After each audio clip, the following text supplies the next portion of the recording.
The topics and opinions expressed in the following show are solely those of the hosts and their guests and not those of W4CY Radio, its employees, or affiliates. We make no recommendations or endorsements for radio show programs, services, or products mentioned on air or on our web.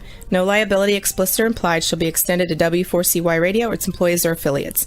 Any questions or comments should be directed to those show hosts. Thank you for choosing W4CY Radio. Welcome to Entrepreneurs Ascending. This isn't just a podcast. This is a call to action for all entrepreneurs who are tired of seeing their businesses and communities suffer while big business continues to grow by the billions. We challenge you to apply the content of our time together to create businesses that your clients can't resist, your employees love to work for, and your communities can depend on. Now is the time for Entrepreneurs Ascending. Hello, welcome to Entrepreneurs Ascending. Thank you so much for joining us again. And again, this is not just a podcast. This really is a call to action. This is about taking the information that we discuss here today and going out there, doing it, living it, applying it to your business. Because I don't know about you, but I'm tired of seeing small businesses struggle while big business continues to grow and thrive and hitting all-time highs. Not that big business is necessarily bad, but I want you, the small business owner, to enjoy your own wealth, enjoy your own freedom, enjoy your own life, and be able to have that positive impact on your local communities that big business just can't have, just won't have. It's just not the nature of it. So thank you so much for joining us here today. And so today we're going to be talking about two really important topics that are just growing in popularity, or growing in really the importance to society. And I've got our guest here with us, Christopher Carrillo. Thank you, Christopher, for joining us today. Hello, Christopher. Christopher is a financial advisor and a friend, and he's really well versed on all these topics regarding the Cashflow Quadrant. Actually, we were talking about a lot about it the other day, and I'm like, you got to come on to the show and dig into that. So, Christopher, can you tell everybody a little bit more about your background and why this whole subject is important to you? Sure, be more than happy to. Very happy to be here with all of you this morning. Certainly hope everyone is doing well. Got started working in the industry about 10 years ago. And one of the things I learned early on is that I really have a passion for working with individuals who truly have the entrepreneurial spirit. In my experience, talking with entrepreneurs is energizing because from what I've observed over the years, they are some of the most driven and some of the most inspirational people out there. And so consequently, whenever I have a chance to talk to entrepreneurs, I find that I always really feed off of those interactions. It's just phenomenal. And I always learn something. They're a smart group of people. And so when you're talking to business owners, you always learn something. But more recently, one of the things that I noticed was a report that was given to me by the head of my company's marketing department. I had a conversation with her a couple weeks ago about it. We are able to track the number of views that we have on various pages of our company website. And the one page that had the highest number of views over the past month was our webpage that is specifically dedicated to the Cashflow Quadrant concept. And of course, this is a concept that was introduced by Robert Kiyosaki in his book, Rich Dad, Poor Dad. We featured that information on the company website purely for educational purposes. It's not something that allows us to make any money. We don't sell any products or services with that information. We put it up on the website just so that it could help people out if they decided that they wanted to be in business for themselves. So she came to me with this report, and it said this particular webpage is by far the most popular on the website. So I thought to myself, okay, we need to really tap into that. We need to figure out how we can now take this information and really bring it to the forefront of the conversation that so many people are having in our society today. So that's what prompted me to come on your show. Honored to be here. When it comes to the cash flow quadrant concept, it's such a powerful thing. It's a powerful tool. I tell all my clients and prospective new clients on a daily basis that the nature of your income can really have a profound impact on your ability to accumulate wealth. And most of the people that I talk to on a daily basis are currently at a point in their lives where they're reassessing a lot of stuff. And it makes perfect sense why that's happening. It's happening now more than ever before because of the current state of our economy, everything that's going on in our society, especially with the pandemic. So a lot of people are reassessing their job situation and, more importantly, their career. And at the end of the day, the cash flow quadrant concept is an excellent place to start because it really helps you kind of formulate that vision for your future from an income perspective. Absolutely.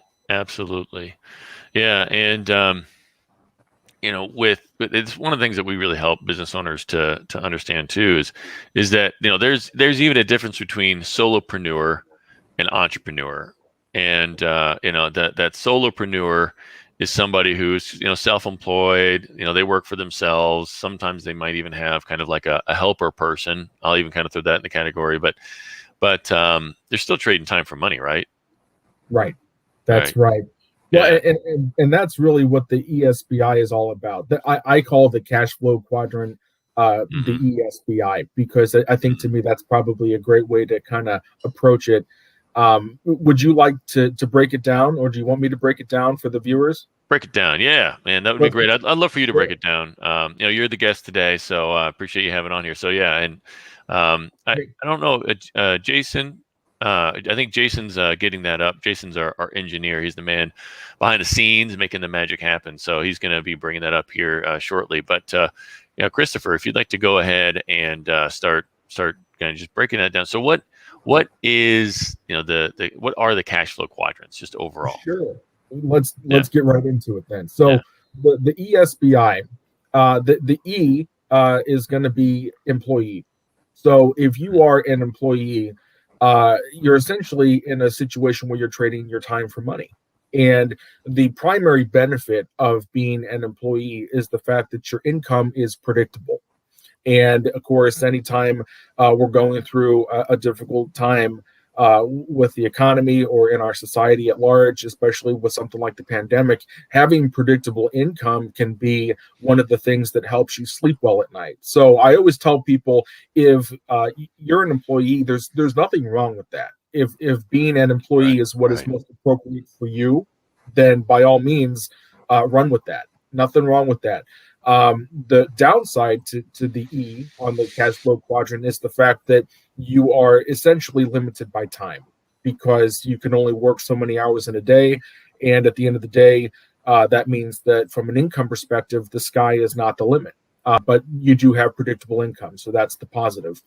The S stands for self-employed.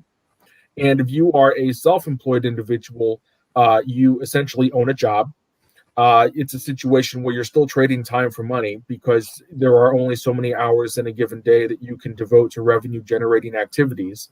The exciting thing about the S is the fact that you now have the ability to generate some residual income, some passive income, but you're still limited by time because it's essentially a situation where you are trading your time for money. You're just now doing it as a business, someone who's in business for themselves.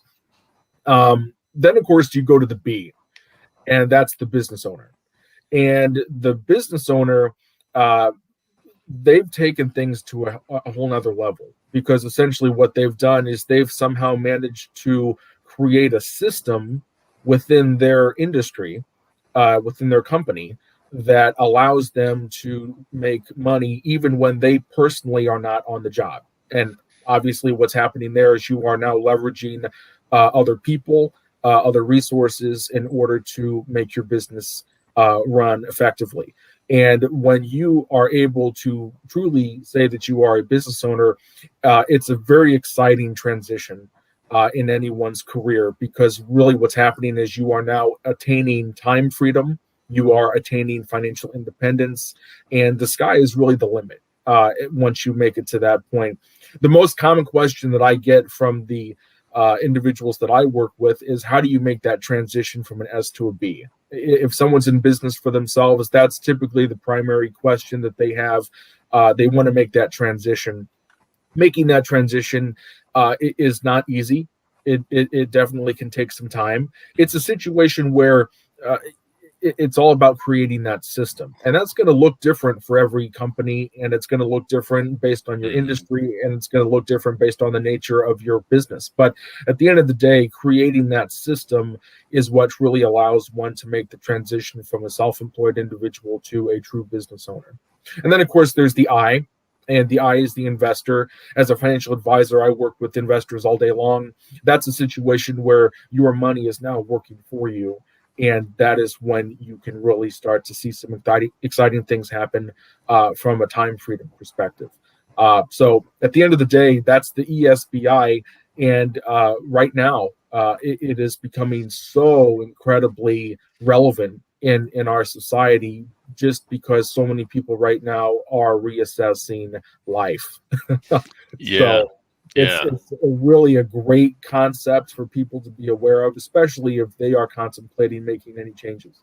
Yeah. No, that's a great point. And in part two, we're going to be discussing the Great Resignation and some of the impacts that that's having. So stick around for that as well, if you're listening right now. And but with the different levels, like we were saying, that solopreneur to entrepreneur. Yeah, that entrepreneur is the systems, and where you can actually have, instead of active trading time for money, you can have that passive income where you can trade other people's time and other people's money for your own money, right? Correct. Yeah. There's that famous saying, you can spend your time building someone else's dream, or you can spend your time building your own. Right. And right. At the end of the day, whatever you want to do, just find a way to do it. I like I always tell people, being a business owner, it's risky. I mean, if you look at the statistics, you probably know better than me, Matt, the statistics of businesses that don't make it past their first year. So starting a business is definitely a challenge, but once you find a way to make it profitable, it's very exciting. Very exciting. I'd say it's well worth the effort. Yeah. Well, and there are, like you said, there are people who employee just makes sense for, and that's great, because you can't have you can't have a business if you don't have great people working in the business who are on mission with you. Now, that doesn't. I mean, that might just be kind of their role that they just enjoy. They love the security. Maybe they've got other priorities that they want to be able to focus on, and just being able to have that. So I definitely don't want to necessarily say that there's something wrong with employee. Plus, they can still, if they invest their money correctly, potentially have a great job for a number of years and be able to retire at a young age, and still be able to move over into that investor side, right? I mean, is that a possibility? Definitely. Okay. Most definitely. Yeah. The that saying that I mentioned, it's kind of geared towards those who truly have the entrepreneurial spirit. Right. That I should qualify my statement by saying, if you have the entrepreneurial spirit, run with that, because it's great. Like you said, nothing wrong with being an employee, and of course you're absolutely right. Any organization is going to be successful if they have quality individuals throughout the organization, from the top down. So it's a situation where you need those quality people, definitely. Absolutely. And so systems and trading other people's time and other people's money, I want to hit upon that too, because a lot of times people look at that kind of funny, like, what do you mean trading other people's time? And let me adjust my chair. I feel like I'm a little low today. All right. So yeah, trading other people's time and money just means that you're delegating things out, and I think that can be a very empowering thing if done right, if done well. You can have great employees and still empower them to do great work, and trust them to do great work, to be able to take that step back and let them run the systems that you've developed, or maybe they've even developed and improved upon. So I think that there's also people who kind of think that, like, that's above something, another state of being, being an employee or something like that. But again, I don't think that there's any reason to look at any of these necessarily as it's really kind of what you prioritize in life. But I know for my clients, they want a lot more of that freedom. So being over in that in the B and the I quadrants, those are vital for them. So what does it take to move from like the B to the I? So they're a business owner. They've got some systems in place. To me, that's really kind of like an entrepreneur. They start getting the systems in place, and the businesses are kind of running without them. So how do they get to that next stage of investor? What's that big jump there for them in mindset? Sure, great question. So, well, the investor bit, it's really relevant for everybody. Mm-hmm. If you think about it, if you have an employee who is investing in a 401k at work, they're an investor. So they're part of that. If you're fortunate enough to work for a company who has a pension plan, which are going away, they've been going away for a long time. But if you have a pension plan, you are still experiencing the investments that are taking place within that pension plan. So if you have an IRA, a 401k, maybe you have a Roth, whatever the case may be, you're able to invest. When it comes to the business owners, a lot of times once a business achieves profitability, there are a number of different things that the business owner can do with those profits. Obviously, you can reinvest them in the business in order to expand it. You can start a new business. If you're a multipreneur, maybe you want to have exposure to multiple different industries. And of course, if you decide that you want to go ahead and get some asset class diversification, the financial markets are an excellent way to do that, because as we transition from year to year, we don't know where we're going to end up on December 31st, meaning we don't know what asset class is going to yield the highest return. The one thing we do know is it's typically going to fluctuate from year to year. One year, maybe stocks are the highest. Another year, maybe you have real estate really doing well. So it just kind of depends on what asset class is going to be the highest yielding asset class for any given year. We don't know what that's going to be. So having exposure to multiple asset classes is always a good idea from an asset class diversification perspective, because it can really help you participate in any big upswings that we experience in various parts of the economy. But at the end of the day, to be an investor, most people are. I think anyone who is involved in an employee-sponsored plan through their employer is experiencing that, which is really great, because right now with inflation doing what it's been doing, a lot of people are really starting to become very concerned about, whether or not that's going to, erode their retirement savings. Are they going to be able to retire when they want to? Business owners, especially, are very concerned about that, because they know that they need to retain talent. And of course, we need to make sure that we are making our companies attractive for people who we currently have employed. And of course, if we need to attract new employees, then of course we also want to make sure that they have an incentive to come to our company as opposed to another company in the industry. So a lot of things are shifting right now, and there's a lot of dynamics at play from a labor perspective. Right now, I think most business owners would say that it's difficult to find enough help. And if you can, then the question inevitably becomes, are you able to attract qualified employees to the company? So if you're able to offer an attractive 401k plan, for example, that can be a good way to retain talent and attract new talent. Company benefits are really being scrutinized right now, because employees know that they're kind of the ones who have the leverage. You want me to come work for your company? Tell me why. I talked to a friend of mine last week. He's a owner of a trucking company out there in Colorado. He just lost a couple drivers to a neighboring firm in the same industry who was offering their drivers 10 cents an hour more. And I'm thinking to myself, 10 cents an hour, they're jumping ship for 10 cents an hour, but that's how tight the labor market is right now. So it's a wow situation. I said the same thing. I couldn't believe it. So it's a situation where, creating an incentive to attract quality employees is becoming more and more important for business owners. And if you think about it from that perspective, offering a quality retirement plan can be a great little perk, along with all of the other benefits that the employees might want in order to sign on to any company. Mm-hmm. So Yeah, I don't know if actually. that answers the question. I hope that. No, no, that's a great point. So you don't necessarily have to be like a business owner entrepreneur to be able to enter into the I category. And I think that you answered that well, that, as soon as you start investing and figuring out ways to to use stocks or any of that stuff, that you start getting into the 401ks, you said, or pension plans. I mean, that all kind of starts getting you into that investor state of mind, like thinking, okay, if I put money into a place, what kind of ROI is it going to give me?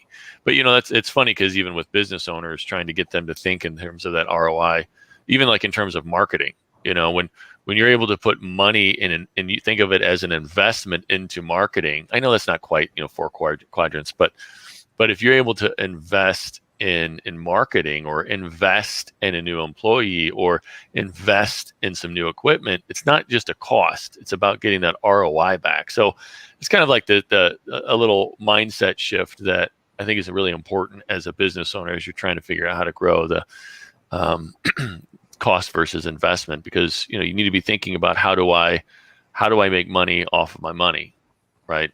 Correct. Yeah. Correct. In fact, one of the things that we've been doing over the past several years, more and more, is utilizing S blocks.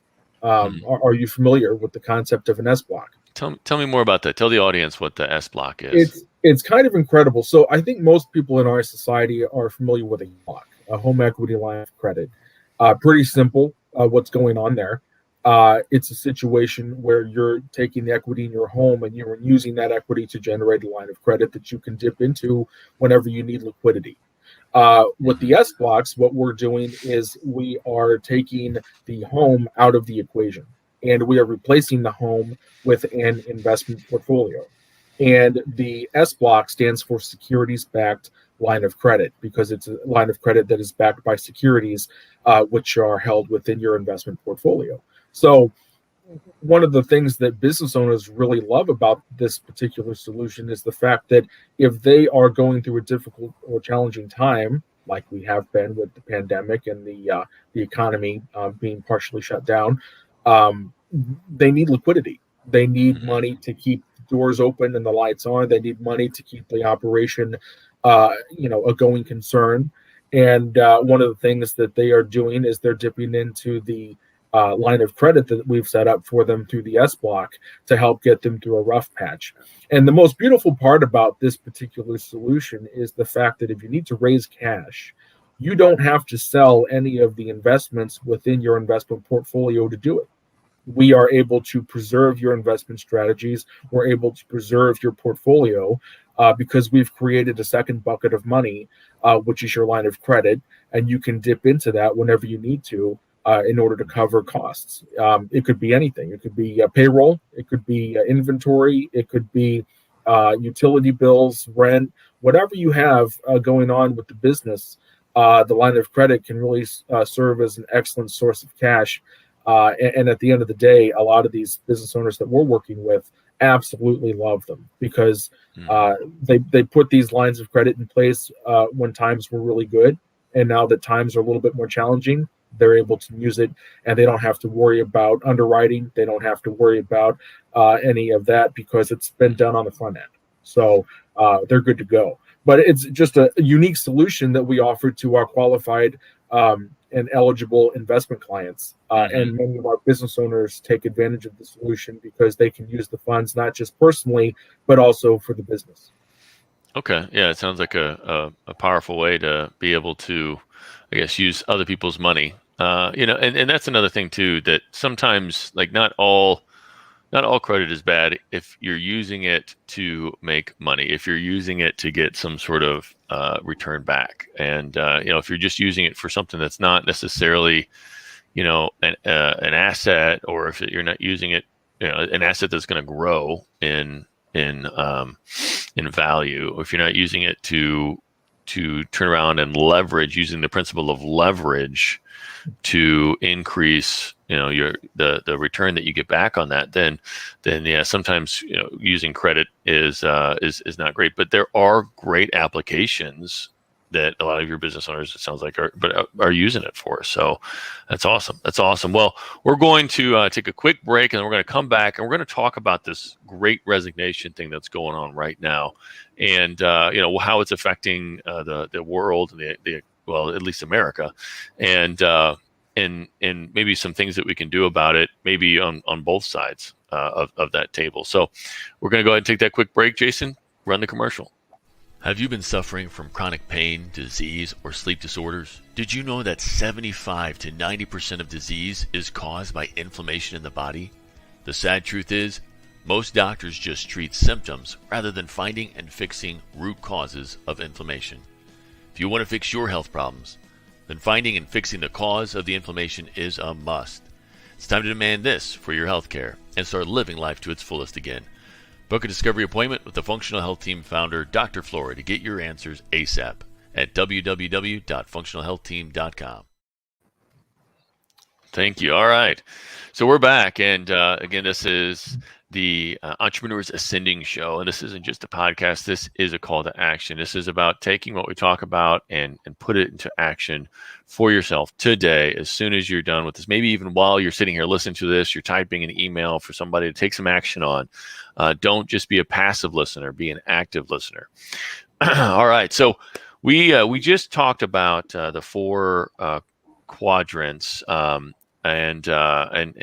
so the four cash flow quadrants, and how important they are basically for getting that point of freedom in your life.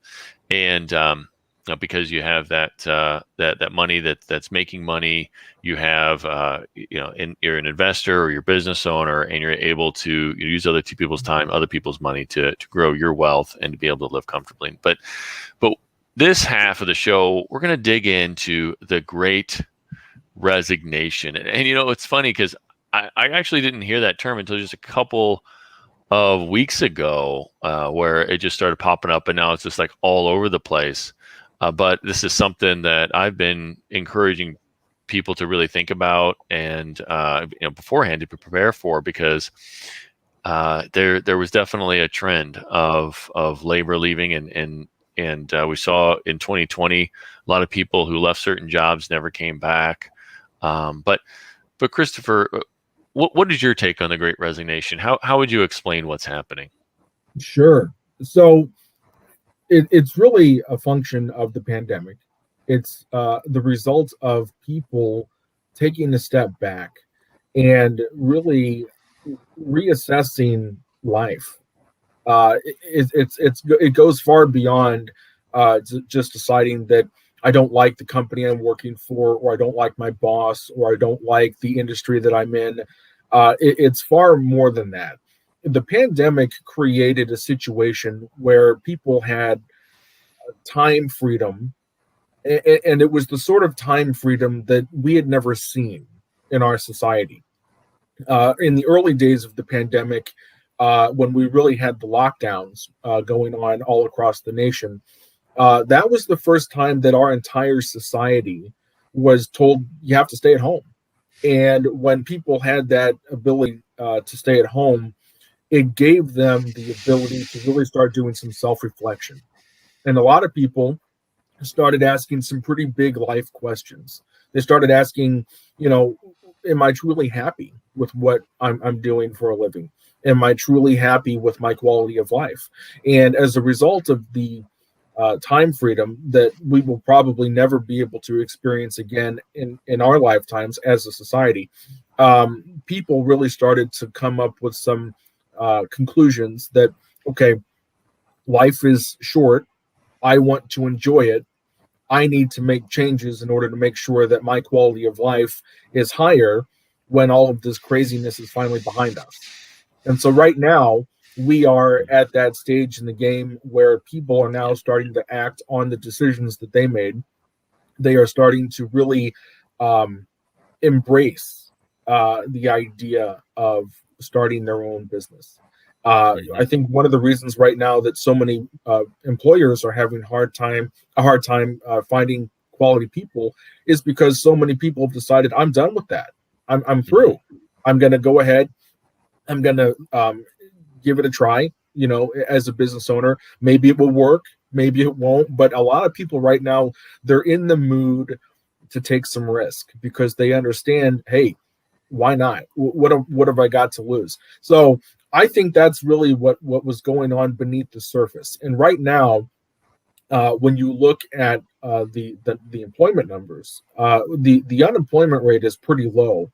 And at the end of the day, that's really because a lot of people who want jobs already have them, and those who don't are trying to figure out, okay, what do I need to do moving forward in order to get this new business I want to start off the ground? And that takes time. It takes planning. And my focus right now is trying to identify those people and figure out how we can help them, because starting a business, as you know, my friend, it's not easy. As a business coach, you know better than most just how much goes into making any new enterprise a successful venture. And at the end of the day, you are needed now more than ever, which is why it gives me tremendous peace of mind knowing that you're just a phone call away. Well, thank you, Christopher. I'll slip you the 20 here for a little plug. Appreciate that. It's an incredible time to be in your industry, because I'm thinking to myself, when I interact with my clients as a financial advisor, there are three different types of interactions that I have with my clients. The first type of interaction is what we call core services. And core services is just a term that we use to describe what we do. In my industry, using core services to differentiate yourself is virtually impossible, because we all have the ability to offer the same stuff.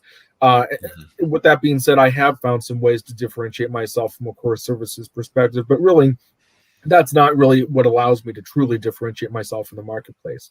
Long story short, core services is a term that we use to describe what we do. And that's the first type of interaction I have with my clients. Second type of interaction is consulting. We do a lot of that with our business owner clients. And then the third type of interaction is advanced coaching. And when we interject some advanced coaching into our interactions with our clients, that's really us using psychology to take things to a whole nother level. And I look at what you're doing as a business coach, and from a business perspective, you are needed now more than I can possibly state. I don't know how to say it any other way. The point I'm trying to make is the advanced coaching that I do with my clients, it has limits because of my expertise. My expertise is in helping people formulate a financial plan and enhancing their quality of life by utilizing some pretty exciting strategies from a psychology perspective. But starting a business, getting a business off the ground, that's something that I know a little bit about, but it's kind of like an iceberg. You see a little bit of it, but then beneath the surface, there's a lot more to it. And that's why I'm so thankful that we have people like you. So getting back to the Great Resignation, right now, a lot of people are resigning from their companies, and it's a situation where the economists that I talk to, they're trying to figure out where these people are going. We know where they're not working, but does that mean that they're just staying at home, or does that mean that they're doing something else? I happen to believe that they are currently in that stage where they're trying to start a business, and maybe they're just getting things started. Maybe they just founded the company. Maybe they're trying to get all of the infrastructure in place that they need in order to establish a successful business. But I think a lot of people are working through that, and they're realizing that there are limitations to what they know, and they don't know what they don't know. So I think that's what's really going on right now. And of course, that can't go on too long, because at the end of the day, we all have to eat. And if your business is not profitable, you're going to have some issues. from an income perspective. That's where the ESBI comes in. But I'm thinking to myself, right now, with the Great Resignation, a lot of people really need some guidance because, like I said earlier, the statistics tell us the number of businesses that actually succeed is pretty small. And if there's anything we can do to help people overcome that statistic, I think that's really going to be a great benefit, not just for the individuals that we work with, but also for the society at large. Yeah. And there's two sides of this coin. There's the people who need help on the side of like, okay, I'm done. I'm starting a new business. And then there's also the other side where I think leaders really need to understand what's important and what people are asking for from them to join their company. And I was doing a little bit of research, recently on the Great Resignation, and Forbes had an article, and they did apparently there was some research done by a company called Limeade that specializes in making great workplaces. And some of the highlights were that 40% of employees cited burnout as a top reason for leaving. And employees were so dissatisfied with their situation that more than one quarter, 28% of all respondents left their jobs without another job lined up. And, they were actually primarily attracted to their current job based on the ability to work remotely and other forms of flexibility. And some of that stuff's dried up and changing. An additional 24% reported not being restricted to complete job responsibilities during set work hours as a top attraction. Job changers are generally happy they have made the switch to the new role. And on average, respondents reported a 22% boost in feeling cared for as an individual by their new employer, and 22% improvement in comfort regarding disclosing a mental health condition compared with how they felt with their previous employer. Wow. Yeah. So top 5 reasons why employees quit: burnout, company going through organizational changes, which that's pretty general. I mean, that could include anything from they got cut to they just didn't like the changes. That's 34%. Burnout was 40%. 34% was a company going through organizational changes. Lack of flexibility, I guess 20%. I guess it's not an exclusive thing. Instances of discrimination, 20%. That's a fifth of the people. 20% were feeling discriminated against. Right. And the contributions and ideas not being valued at 20%. Insufficient benefits, just like you said, at 19%. So almost a fifth as well. And well-being not being supported by the company at 16%. So that's I think that's pretty telling. So on one hand, I want to help, like as you're saying, people who are starting off a new business to figure out what do they need to do to launch and how are they going to be successful, and hopefully they continue to listen in, because it's going to start as a solopreneur. A lot of people actually kind of starting down this road as like a 1099 contractor, aren't they? They're just trying to, like that gig economy. They're just trying to piece together some things and use those skills. But then there's the other side too of leaders learning empathy, even from what it says there to understand what their employees need. So right. And that really is where I think the field of psychology comes into play. Yeah, absolutely. I can't tell you how much I want to promote that concept, because I will tell you, over the past 3 years, I've actually been embarking on what I call a journey of self-education. And my journey of self-education has specifically pertained to the field of psychology. Over the past 3 years, I've decided that I'm going to make myself kind of like a sponge. And I'm just going to read as much as I possibly can about psychology, specifically behavioral psychology. And over the past 3 years, I can't tell you how much that knowledge has completely transformed me, both personally and professionally. And I think right now, a lot of people who are business owners, they need to start learning more about that, because if you can understand the mind, if you can understand how people think, how people make decisions, what people want, what people need, and really what people are searching for at this stage in the game. Mm-hmm. I think you're going to put yourself in a position to be much more successful. You're going to have an easier time retaining talent. You're going to have an easier time attracting talent, and you're going to have an easier time making that transition from a self-employed individual to a true business owner. Oh, that's a great point. Yeah. The psychology aspect of it. I love the book by John Maxwell, Everyone Communicates, Few Connect, Mm-hmm. because it's critical. And to me, that connection is about that empathy, about just meeting people where they're at, finding that common ground, that understanding. But that's critical for sales and marketing, for understanding what your patrons or your clients, your customers might want, what's going on in their heads and their hearts. But that's also critical for leadership and employee development and helping empower employees and figuring out what it is that what their goals are, what they want out of life. I've heard, have you heard a lot of people talking about like work ethic? Like, oh, the younger generations don't have any work ethic. Yeah, we hear that all the time about the millennials. That's true. Yeah, but I think you said something really, really important there about how people kind of reflected on life during the pandemic. They were sitting at home, and I don't know, just as you were talking about that, something came to mind, like life ethic. Like Mm-hmm. work ethic is important. I believe that you have a business or you work to make a better life, but it seems like a lot of people think that the highest value is to live to work. I don't know. Like, what do you think about that?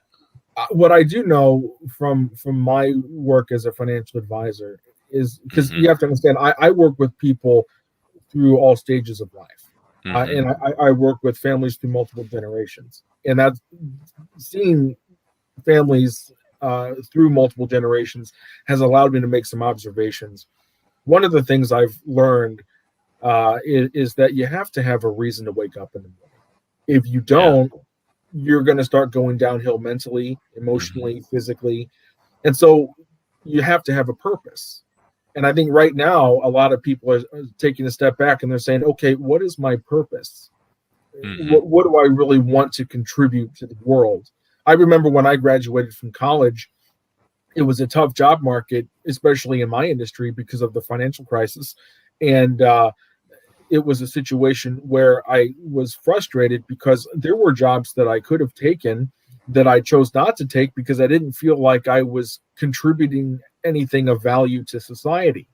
Obviously, I wanted to work within my industry and I had the ability to do that, but I know so many other people didn't. And I know that a lot of people in the wake of the financial crisis had to take jobs that had nothing to do with their chosen field of study. And at the end of the day, people, they want to contribute something to the world that they regard as important. And they also need to have a purpose, because without a purpose, it just doesn't work. So I think really what's happening right now is a lot of people are reassessing, okay, what is my purpose? Why am I here? What do I want to contribute to the world? What is my contribution going to look like? Yeah. So.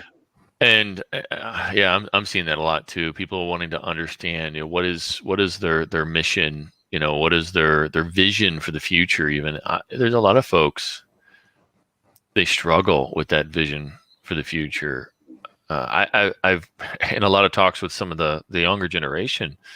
So much has been pounded in their head, even about like global warming and all this stuff that could possibly kill them. I'm not saying that climate change. I'm not making I'm not talking about that. What I'm talking about is like the effect that that talking to these kids and kind of beating it into their head that like the world is gonna collapse on them, and saying the only way to fix it is you. Well, on one hand, I think it has created some folks who are really out there and working hard to try to fix some of these problems that are out there. On the other hand, I know a lot of people where it's kind of created this depression and anxiety and this sense that like, well, what's the point? We're all going to die anyway. So there's, yeah. The apocalyptic syndrome. Yeah. Right. The Yeah. apocalyptic syndrome. I've Sure. talked to quite a few people who suffer from that, from the younger generations.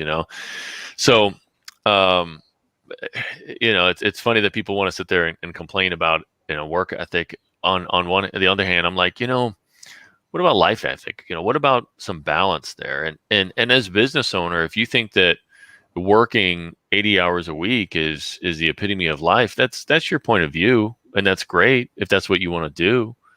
But there are some other ways to do it. If there's some other things that you'd want to do in life and have more freedom, we can get you there. If you just want to work 80 hours a week until you're dead, okay.